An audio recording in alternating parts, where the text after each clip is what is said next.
Yo, what is up, YouTube boxing family? It is K right here. I'm back with another great YouTube video boxing recap for you guys today. So yeah, let's get right into it, man. Let's talk about Abdullah Mason. Is he the truth of boxing? And I guess I'm gonna send some fair criticisms towards him. I think the problem with some of the boxing YouTubers that I do have, whenever I just talk boxing with anybody or sports in general, people are not, like, I guess, keen to be as critical on their fighter that they like. But then again, I guess everyone just has their own beliefs of, like, what they believe in. So, that's nothing to really be, how should I say, that's nothing to, like, really have too much of a how should I say, like, anything that I could say about what I can believe in. Oh wait, hold up. All right. But yeah, anything that I say about a fighter that I'm critical of, it seems like, I guess, other people don't want to be critical because they have, like, a certain bias for a certain fighter. And that's something that I got a problem of, in regards to certain fighters that people do rock with, and there's nothing wrong with that. It's just like, at the end of the day, when you should know that who your fighter should be, it should be the fighter that you should give up the most criticism for, because if you care about their career and you care about where they are going to be, like, years from now, it's my belief to say that you should at least, like, do something, like, about it to be more standout, for your fighter. But I think the problem is that you got these people that just don't know, like people that just don't know of what they say, and they just kind of, like, go off of, like, what other people's sentiments are. So I guess, like, when it comes to Abdullah Mason, you have those people that are from, like, the Cleveland, Ohio area, or just Ohio in general, and they have, like, a mega bias on what they say about him. And I think the issue that I have with the Mason brothers is that nobody doesn't really get too critical on them. And I mean, like, don't get it twisted. I like, Abdullah Mason. I'm very high on him, but I'm not gonna be like one of these people that are gonna dick ride him and actually just talk all that junk like about him, to be like, oh yeah, man, Abdullah Mason, man, oh yeah, he coming out there, out of them damn woodworks out in Cleveland, Ohio, and them Ohio boys are just so good, man. It's just like these Mason brothers are all gonna take over boxing, just like the Jackson 5, man. And I'm not like gonna be like one of those people to be keen to that. I think that's some sucker shit, and it's just pussified shit. To me at least, I don't act like that. I'm gonna be fairly critical, and I'm going to say what I'm gonna say. I like Abdullah because, number one, he's a southpaw. Shout out to all my southpaws. Southpaws run boxing 24/7 and forever in history of boxing. But on top of that, here's some strengths and here's some weaknesses that I have for Abdullah Mason. The strengths is that he has a lot of power that carries late game. The thing about him is that when you look at how he fights very passive aggressive, and the thing about him is that he knows what he's doing when he gets in there with somebody. But the issue is just that you have to think about what he does as a fighter. And the thing is that as he fights very, very long, very, very similar to like a Paul Williams mixed with a Crawford type of way. And I'm not saying he's Terrence Crawford, because I think Abdullah Mason at his fullest prime would probably beat up Terrence Crawford pretty bad. Just simply because Crawford, like, when he fights other heavily destructive southpaws, or if he ever were to fight any dangerous southpaw, I don't think Crawford adjusts very well because he's basically a unorthodox, uneducated switch hitting, a pseudo southpaw. And what I mean by that is like Crawford pretends like he's a lefty, but in all honesty, he's a righty that tries to switch up lefty because he gets beat up. So that's his only success to actually hurt somebody at a southpaw position. But his most dominant position is the orthodox position, but he doesn't have good defense fighting orthodox. So Abdullah Mason, he's a natural southpaw. He has amazing power. He has great defensive IQ, mechanisms at times. Obviously, in his most recent fight with Angel Barrera, he should have arguably got dropped in the second round, I believe, or whatever round that was, where Barrera hit him clean and the ref didn't count it, and his glove touched the canvas. So, as far as his chin goes, I think his chin is a little bit suspect. I think, when we look at young fighters that are very antsy to get up in there and to get back inside of the ring, Abdullah hasn't fought like heavy loaded opposition. And I mean, his only toughest opponent, like out of everybody, I probably say is Angel Barrera, even though he stopped him, but Barrera gave him the most work. See, now Jalen Phillips, however, he's not a natural lightweight. He's a natural 140 pounder. So I think the reason why Jalen got stopped by Abdullah was that he wasn't able to come in as he wasn't able to come in as fluid as he usually would, because if he did, he would have had a lot more scaling against Abdullah Mason, because he is a natural 140 40 pounder fighter. See, now the thing about Jalen is that if he were to fight Abdullah at 140, I think Abdullah definitely would have been stopped, or he would have been hurt to the point where he wouldn't be doing as much damage that he does now.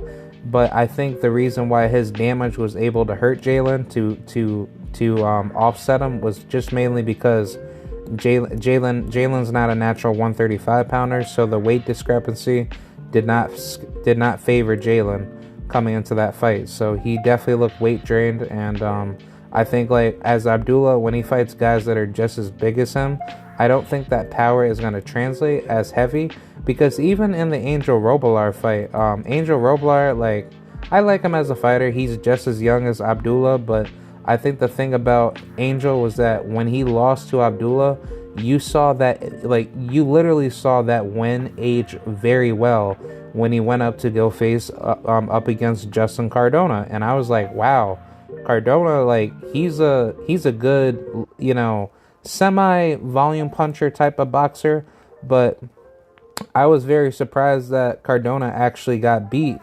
by by Angel Robillard, because I would have thought, like, oh, maybe Justin would have been able to stop him. And I mean, PBC does a very good job getting all the young guys to go at it, because I think that's what makes your career look a lot better, as you're coming up. But it's like, if you get these guys now while they're early, when you're in your early stages of, what people call a prospect, which I don't believe in that. I just believe in, the fact that you're a amateur and then professionals. That's my belief. Same thing with what BFTB says, about amateurs and pros. But I don't sugarcoat any fighter. I will label somebody a rookie in the game. That's a good, respectable way to get away from the word prospect. But prospect just makes it seem like, you're trying to, like, level down somebody's skill set, when clearly, the NBA doesn't have any skill set differentials in who they go up against team wise or player wise. So in boxing, it should be recognized at the same thing. Like, you go into your matches, or you go into any fight as if this is a world title fight, and to me at least, I think that just makes it the best sense in the world, where you just can't, like, I don't know, like, you just can't act like that's not going to play over, because I personally just don't think that's a right mechanism to go by. And I personally think it's very foolish for anybody to not take into consideration of that manner. But that's pretty much how I see it. I can't really say anything else that could really not make any sense. But in regards to how should I say, to Abdullah Mason's career, I think he's gonna have a good career.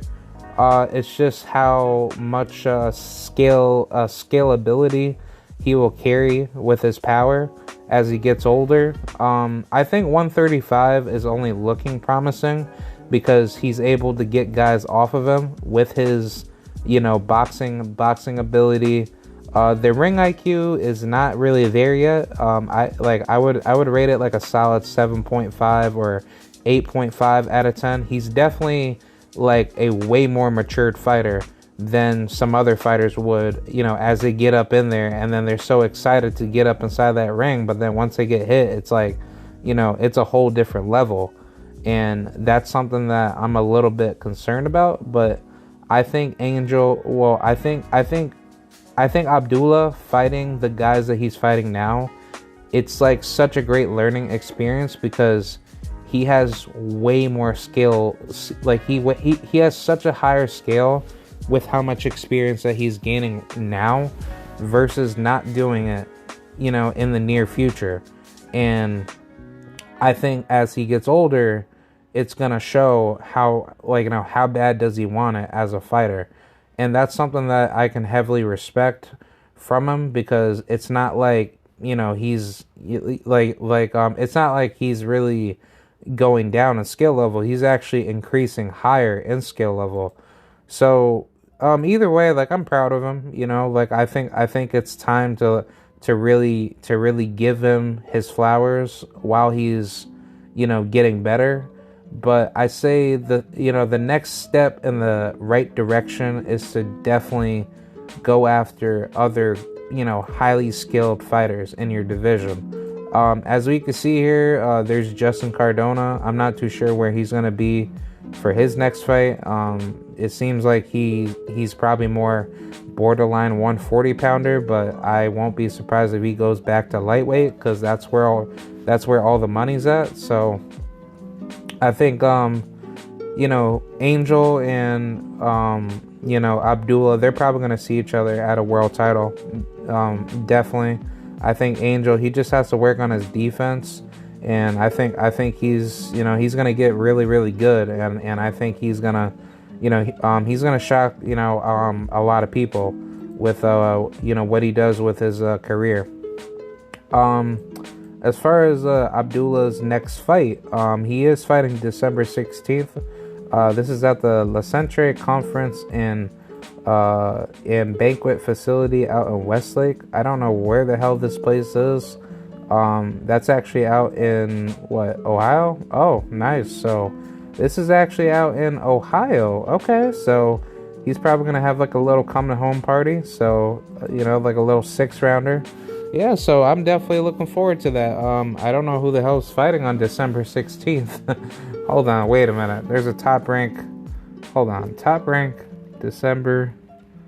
I gotta take a look at that, because if that's true, he wants to get one more fight before let the year's up, which is good because he actually fought 6 times a year. So that's pretty damn good. Because Makhmudov. Okay, Arslanbek Makhmudov, and who's Mary Spencer? Who's this girl? Wait, what? Okay, so probably Makhmudov. He's headlining that card. Okay, so maybe that's probably. I don't know. He's gonna be taking on. He'll take Shikawin by the Storm. Blah blah blah. I'm just looking at like a boxing scene article, but yeah. I don't know. That's gonna be interesting because I don't know who would be in that be in that position. But I don't know the Mary Spencer lady. She seems to be like a old fighter.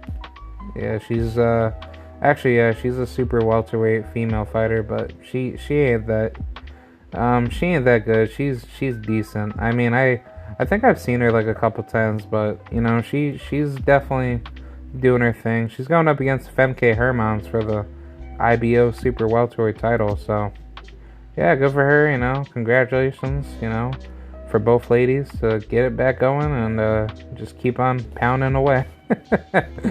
But either way, with Abdullah's next opponent, I'm definitely looking forward to seeing where he's going to be with his next opponent. He's a top 100 lightweight already on BoxRec. So I think where the division's going to be heading into the future, I think he's probably going to end up facing a guy like Armando Martinez Robbie. I'm definitely looking forward for that fight.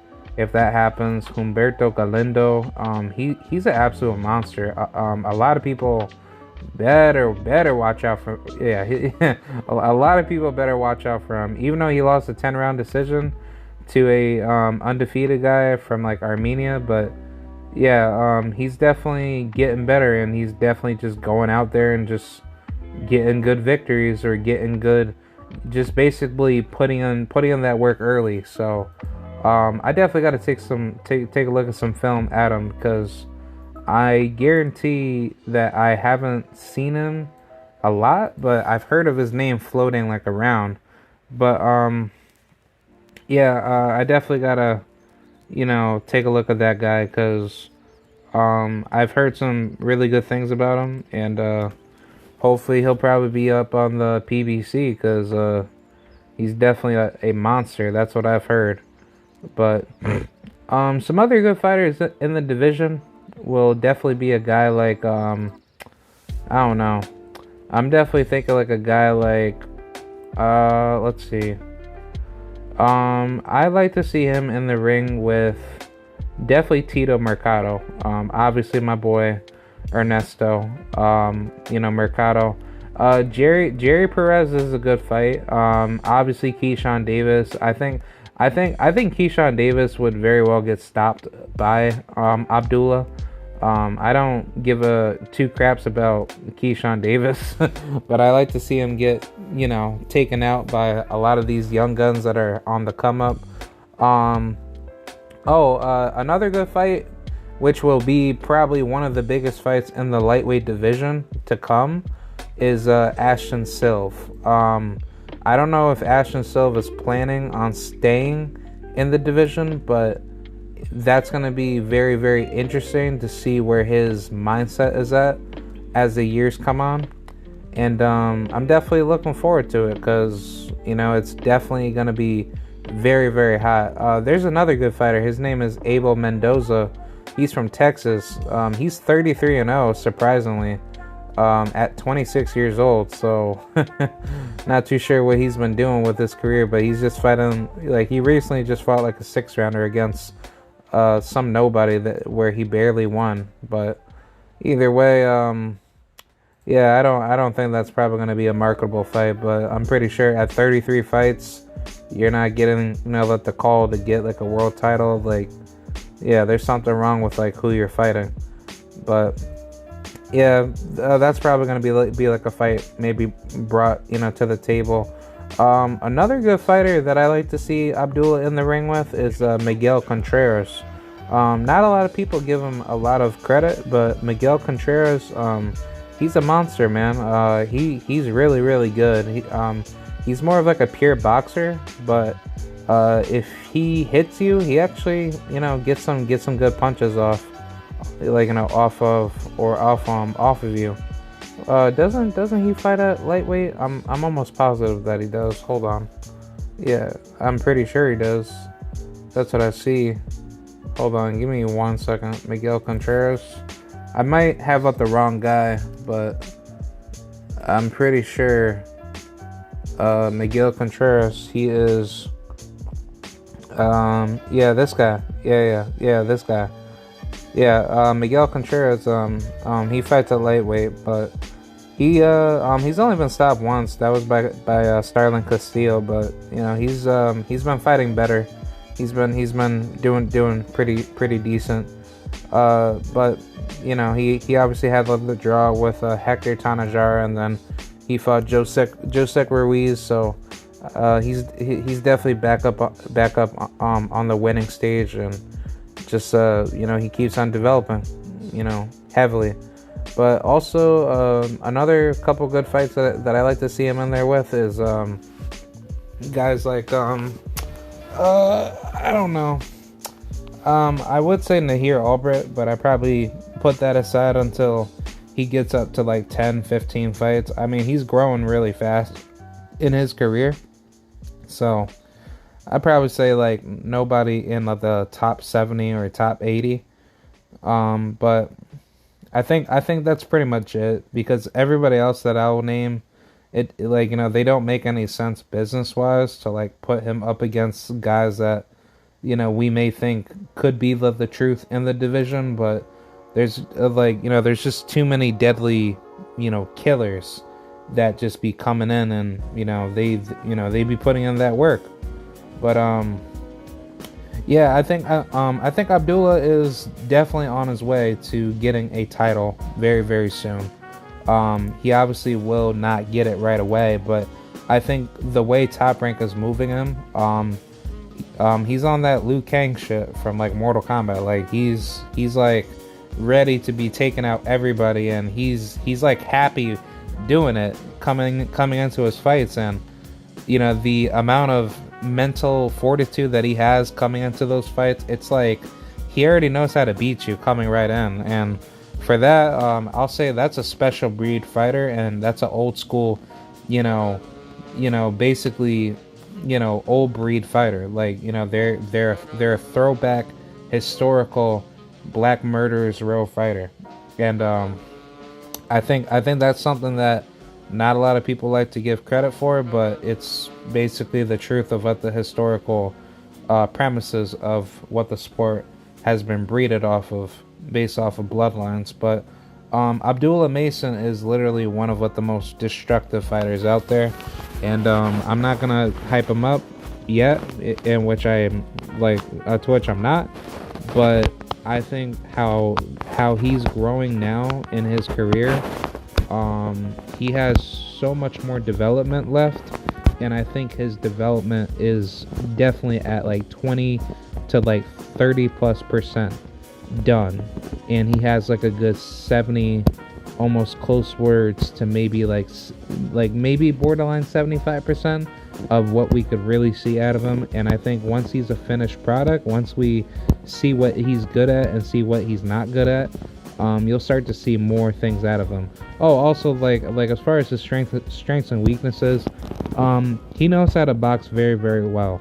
Has amazing footwork. He knows how to put himself in positions where it's very, very similar to like a Terrence Crawford in a way, but just better. But he's a more deadlier southpaw version where he's long. He has like a lot of length on him, similar to man, who's that one fighter that has like really long arms? Man, what did I say about another fighter that I compared him to? But did I say Paul Williams?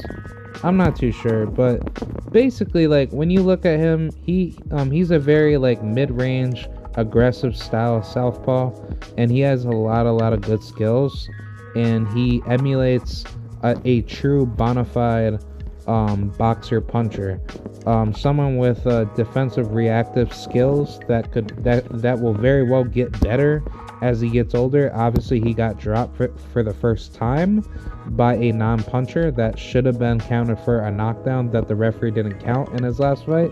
But still, I would still rate his chin to be a, pretty decent to say for the most part. But once we see him in there with someone that could punch, then I think that's where the level of skill ability will be determined.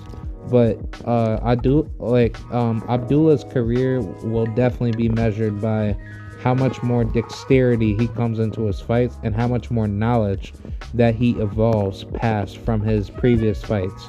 So I think the potential is heavily there, and I think he's just going to keep getting better. And I think he's already there for a world title level contention. It's just that time will tell. So that's pretty much it. Shout out to Abdullah Mason and the Mason brothers. I didn't go so deep on the rest of the Mason brothers. The only brother that I know that is another professional is his brother Amir, but I don't know the other three brothers. I think there's 5 brothers total, but either way, I wish them nothing but the best. They have plenty of work to do, so I'm pretty sure I'll get to know them sooner than later, and probably see them on another card soon. So yeah, that's pretty much it, man. Let me know what you guys think about Abdullah Mason. Do you think he's the truth in boxing, or do you think he has plenty of work to do? So alright, I'll see you guys later. Peace out. Salute to the mighty LDBC and the TWT, and I am out.